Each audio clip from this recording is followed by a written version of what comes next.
Од 22-та коло на втората лига најмногу доби екипите на Брегалници Арсими, откако водечките Македонија Ѓорче Петров и Башкими ремизира и ги поделија бодовите.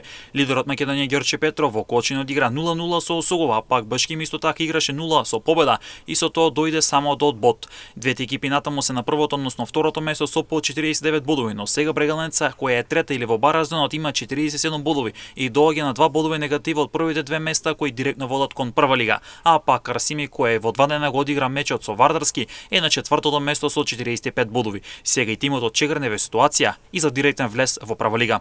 Продолжението од сезоната остана уште 8 кола, ќе понудат неизвестна трка за кои две екипи директно да влезат во прва лига, која екипа да игра бараж, а која екипа од овие 4 ќе извиси од трката за прва лига.